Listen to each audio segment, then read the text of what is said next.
Here's Patrick Johnston of the Province and Postmedia, and this could get fun. He has written in our chat box, "Here I come to dunk on Blake." Okay. I'm a step back. You two have at it. Blake, you're not wrong, but Okay. You're not as right as Patrick. have you looked on a per-game basis, Blake? Out of the last 7 games, how many games has Eric Brännström been a positive Corsi player? Okay, so that's fine. There's a trend and it's downward. Bad, and it's been a bad trend. And listen, he has been a highly effective player for the most part, but lately he has not been good enough.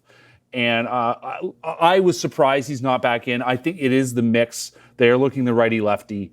Forbort's coming in. Listen, could he be back next year? But Tocchet was asked about this, and he said, listen, he hasn't been good. He's been making some mistakes. You can see it in the numbers. He's had a couple of good practices, which Rick loves to say. So at the end of the day, is this a message? I think it's entirely possible it's a message. I mean, it's been obvious for a long time that this is a team that needs more on defense. I think they know they need more on defense. Derek Forbort's not the answer to that. He is going to be probably solid. I mean, in the 4 games he's played this year, he's been pretty solid. But he is not an Eric Brännström type player. And getting the puck out of the zone. I mean, that the counter to all this is that Tocchet mentioned it. Well, getting Miller back, we've lacked speed in the middle. And we'll have all our 4 centers aligned properly now, and yada, yada, yada. But at the end of the day, they still need the puck. And Brännström has been good at that. So the solution in the end is getting, I think what it actually is getting a right shot defenseman who can move the puck, and then you're feeling comfortable with that. But of course, everybody is looking for a right shot defenseman who can move the puck. Yeah. Yeah. And that's why, again, the one, because of the trend downward, by all means, scratch him once. But are you killing yourself by not giving him the chance to bounce back? And we'll find out tonight. Well, and Patrick, I'm not sure you caught our interview with Frank Corrado yesterday, but obviously Frankie was, for the most part, a third-pair defenseman in the National Hockey League. And some time ago, not too long ago, but some time ago, and Frank said to us he could not believe how many times Canucks defensemen went up the boards or off the glass Tuesday night against And Ray was St. commenting Louis. on it during the game. Ray too. was commenting about it too. The notion being in this day and age in the NHL, you have that many defensemen whom you are so terrified of them having to move the puck, pass the puck tape to tape, that this is what you're resigned to. So we all know it's an issue. And, we talked about it yesterday, Patrick.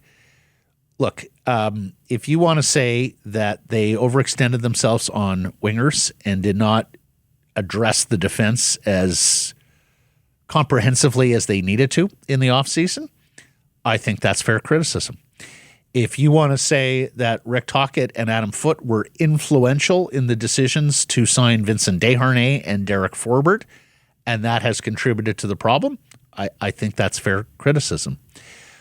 But from now until the trade deadline, I think Patrick Allvin has to play the heavy with Tocchet and Foote and say, we are going to find at least one, if not 2, puck movers on defense. And I want to hear about how tall they are or aren't, how light they are or aren't. That's what this team needs to be successful, so we need to coach around that. Yeah, absolutely. Yeah. These are the guys we have. This is who we're going with. These use them as they're designed. Correct. Brad Pitt. Yeah. In Moneyball to Art Howe, right? I was trying to remember what the play exact the line team was. the way it is designed. Yeah. If we don't see Hatteberg at first base here, Patrick, we got trouble. But by the way, just so everyone knows, Carlos Pena was actually hitting pretty well that season. Carlos Pena was a heck of a glove, too, at first base. It was a stunning trade for a guy who was vying for rookie of the year. Nevertheless. The point was he gets on base. That was Scott Hatteberg. Anyway. Well, no, but the point is alignment. The point is alignment. Yeah, exactly. You as a general manager, you can defer to a coach and defer to a coach's preferences, But when the coach's preferences are not working out, that's when it's time for a difficult conversation.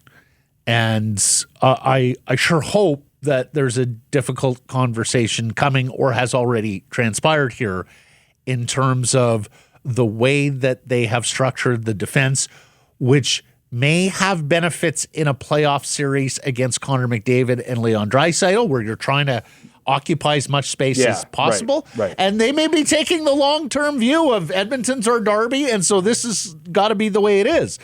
But certainly what we've seen through a third of an NHL season here is that's not good enough on a night-to-night basis to trust that you're going to be able to score enough goals and or keep the puck out of your net when you're getting hemmed in. We may have talked to you about this already, PJ, but they're two different tournaments. The 82-game regular season is a different tournament than the playoffs, and it does feel like they constructed this roster for the playoff tournament. Well, I know you guys talked about this earlier this week, about the system, essentially. I mean, this has been a pretty strong defensive system. This team, despite what people may believe, like in terms of goals against, chances against, shots against, everything all the metrics, this has been a very strong defensive team. But it comes back to the original point of, can you do anything when you do get the puck?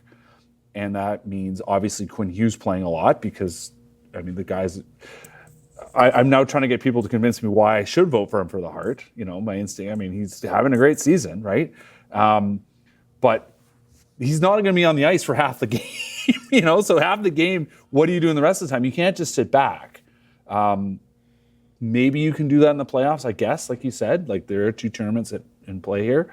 But you need to be able to move the puck up the ice. And right now they are missing that, whether Eric Brännström is in the lineup or not. They're still lacking in that department overall. Fair. They miss it more when Brännström is out. Yeah, I mean, the bar is low and he adds to it, but you want to get, as I do my hands visually for people listening, doing levels. But, yeah. We've had a couple listeners bring up and said it a couple of times here over the last week, like when the Canucks struggle and you ask the right questions or you have the right debates, boy, do we have some smart hockey fans in this market who feed back. The Pittsburgh Penguins got away with what some would say were the worst two defense scores of Stanley Cup winning teams ever, right? Mm-hmm. Yeah. Like go look at the 6 defensemen the Pens played in those back-to-back Cup years. But you're leaning on, they were leaning on Letang, right? Like you're leaning on a good guy at the top. Well, right? And there you go. Yeah. And there's a similarity with Hughes, and they were leaning on great goaltending. The 1 year Murray and the next year Flower. And 200 feet forwards. And 200 feet forwards and great team defense. Yeah. But, we would all agree that JT Miller and Elias Pettersson are not Sidney Crosby and Evgeny Malkin at their peak. No. Right? No. So do you think Alvin and Rutherford are seeing this and ascribe to the notion they have to get better on defense?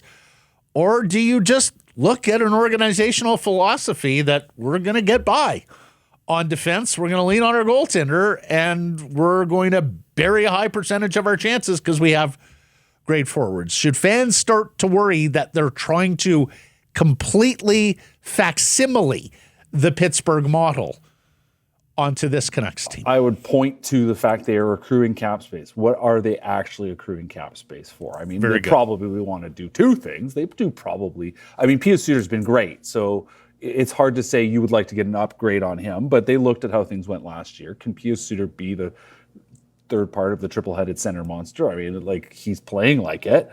So maybe you're looking there. But realistically, that cap space, it is hard to ignore what the gap that we're just discussing is on how you could deploy that money effectively to fill that gap. And I remain convinced that the priority is to find a defenseman. To not rush into it, but to find a defenseman. JT Miller is back. Yeah. Demko's been back. Yeah. Dakota Joshua came back. Yeah. But I'm just saying, in all those games, in the return games, they didn't play that great. No. They didn't, there was no emotional lift here from the return. Like, Dakota Joshua's a popular guy in the room, and he's pretty emotional himself when he's out there on the ice. You would have thought that would have been something. Yeah. And Demko, after all of his struggles, back, man, he's back. And they play like that in front of him. I'm a little bit scared, honestly, as to what this team's going to do tonight. Well, Rick Tocchet, it was funny. He mentions the role that Miller plays in getting them going early in games. But, of course, he's been in the lineup when they've struggled getting going in games. But notionally, that's part of what he's saying. He said, listen, he's an emotional player. He'll help us from the front. Miller himself, of course, being careful, knowing he hasn't played in almost a month, mentioned focusing on things I can control, which I suppose if people want to read into that, they can. But more than anything, in the moment, he looks at the game tonight and says, listen, I know it's not going to go perfect because I haven't played in a while, but I am going to do my best. And the fans will certainly be into it. He downplayed it. Interesting moment of humility, to be honest, with Miller, because we asked him about, did you hear the fans chanting your name in the games? Did you hear them chanting your name during WWE? And he just said, "Oh, well, no, I'm not really sure, but whatever it was, I appreciate it." And then, but he was watching the games. He knew, he heard it. It was a moment, like I said, of humility from a player who we know how much he cares about winning and how much he cares about this team.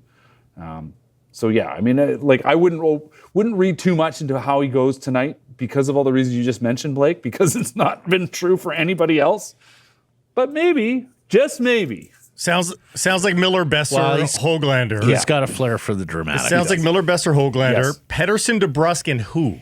I guess Sherwood. Garland? No, because you're going to keep Suter, Joshua, and Garland together. And You're not going to go Bluger, Garland, Okay. Joshua. no, they're going, and then you'll go Bluger, Sasson, and Heinen, I think. Yeah. Okay. All right. Marvelous stuff. Thank you for taking And Myers, time at by the way, rink guys, there. I forgot to mention Myers. Myers has been taking the minutes with Hughes, and Hughes actually has been pretty decent. Fair enough. To go back to the Corsi discussion, Myers overall, like him and Susie were terrible for a long time. Susie seemed to have found his way. Hughes has actually been not too bad. See, here's the thing. Tyler Myers has been such low event, no chaos giraffe that he slipped my mind momentarily. Honestly, earlier. for as much as they have been not themselves from last year, those two, it's not 3 years ago, Tyler Myers. Exactly. Nope. No, it's not that. So Yeah, it's been what we've been talking about, struggling to move the puck up the ice, and so now can they get back to that? But he's actually one guy who can do it relative to the rest of this group. It's been in his history. And the other thing is a lot of guys can look pretty good beside Quinn Hughes. So marvelous. Thank you. We'll catch up next week.